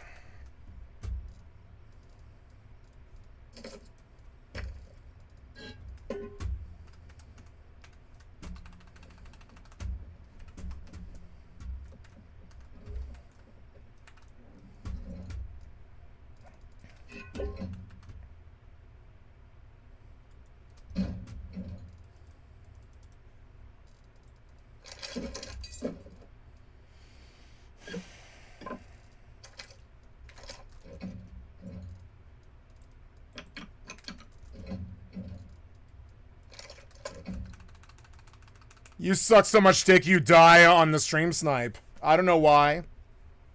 Tell me why. You suck so much dick you die on the fucking stream snipe 4 years later. Because you die every time. You're not even good enough to kill on a stream snipe. Sorry. Sorry.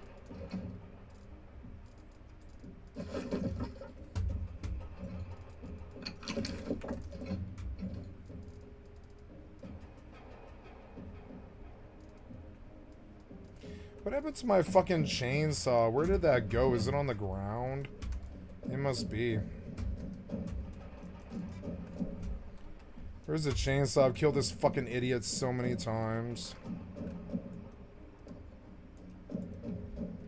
Fucking idiot.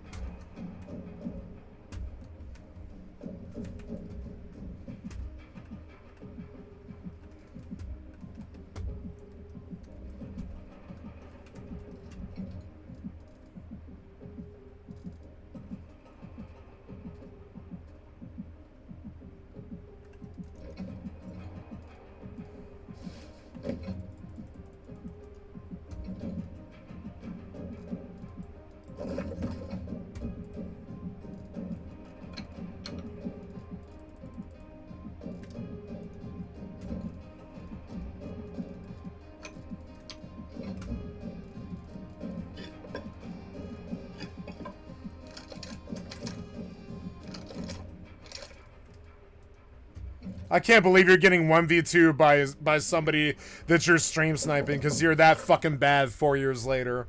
You should wake up and see the reality and stop. You should wake up and see how fucking bad you become.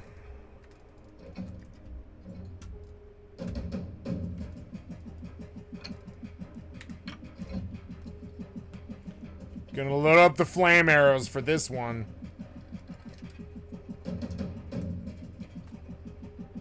Gonna load up the flame arrows.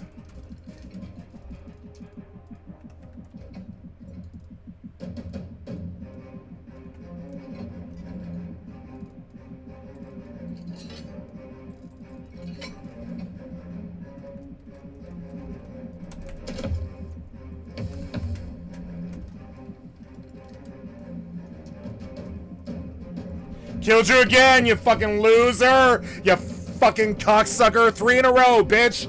Cause you suck dick. Sorry.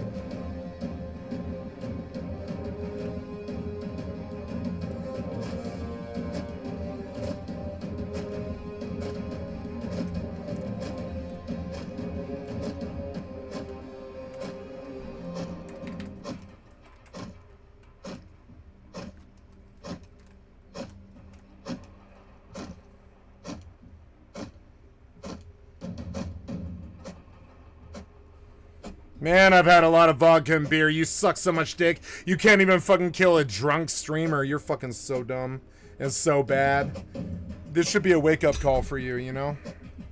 Your skill has. Where's your butt buddy at, huh? Where's your butt buddy at? Maybe they'll save you.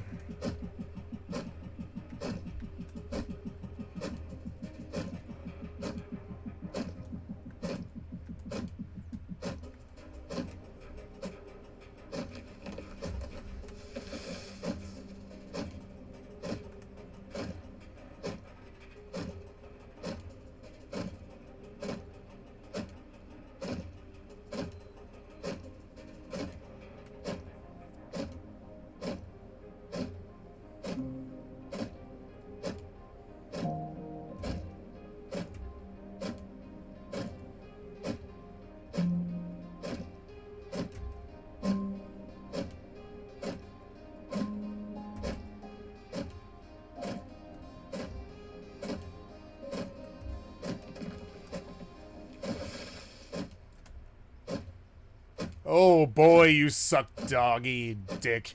You suck so much doggy dick. Look at you fucking suck at this doggy dick. Oh boy, you suck at this doggy dick.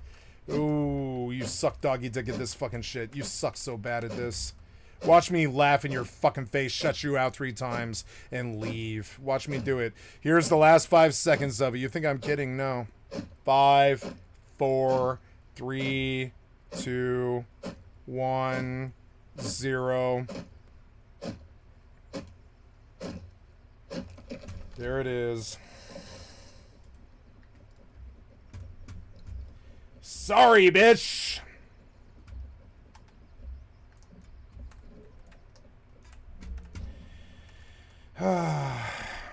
What a good way to go to bed. Killing you fucking 3 times in a row as you suck dick 4 years later, dying as usual. Oh, man. Boy, you suck dick at this.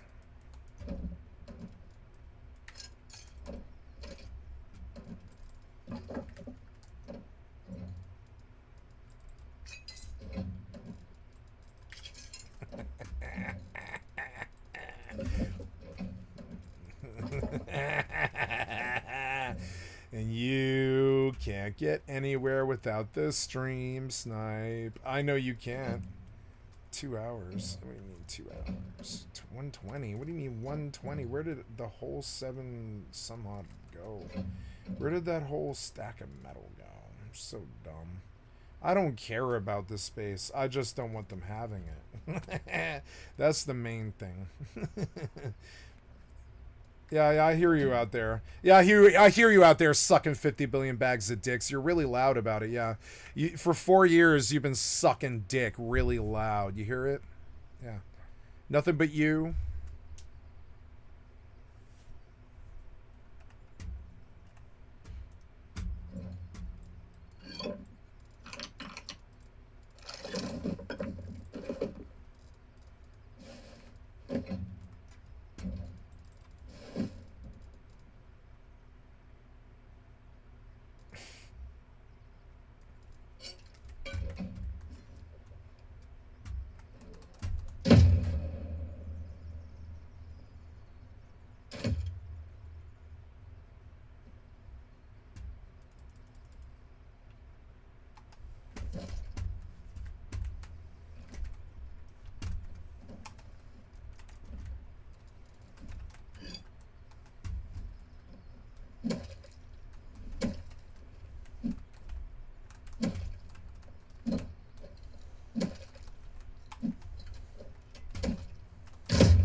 You guys suck dick!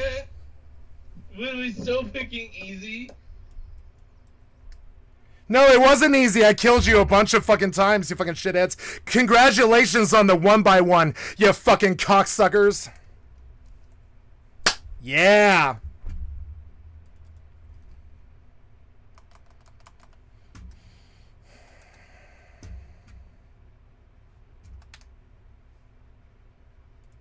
Congratulations on 2v1ing on a fucking 1v1 on a 1x1. Congratulations on 2v1ing a 1x1. You'll be the pieces of shit who will be made fun of for all time, not me.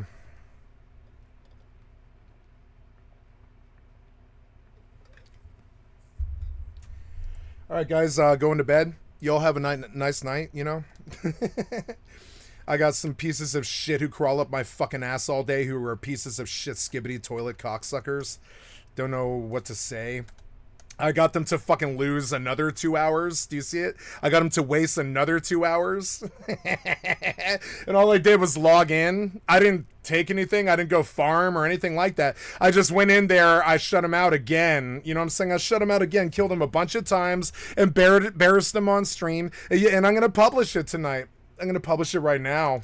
I'm going to publish them getting fucking slaughtered over and over and over again by a naked. I'm going to publish it. You think I lost this? I didn't lose this. I lost a 1v1, 2v1 as you sat in door camp like the piece of shit cocksucker worthless losers that you are. But I'm still going to publish you guys getting fucking schooled 1v2. You know, congratulations on opening the 1v1 door that you already had on the loot that you left behind or whatever. But, you know, yeah, so we're going to publish this here. I got to stop this. Thank you so much for watching Skycat Live, guys. I got to publish these fucking shitheads getting fucking owned over and over and over again. Thank you for playing, you fucking losers. Thank you for playing. Here's the double whammy. I reserve it for fucking cocksuckers like you. Here's the double whammy. Thank you. It was 11 o'clock when I logged in. It's been about 25 minutes and shit, but I played you like a fucking fiddle and walked you all around and killed you 3 times and embarrassed you on fucking stream, and I win. I win. You see it in my fucking eyes? See it in my face? I win. You got fucking owned, bitch, and I'm gonna publish it right now, and I'm gonna come back to it one day and I'd be like, oh shit, the whole world's laughing at these 2 piece of shit skibbity toilet cocksuckers. Here we go. Watch me publish it, bitch. I'm gonna publish you sucking dick all day for your little butt buddies who appraise everything that you do. Watch. Here it goes. Bye.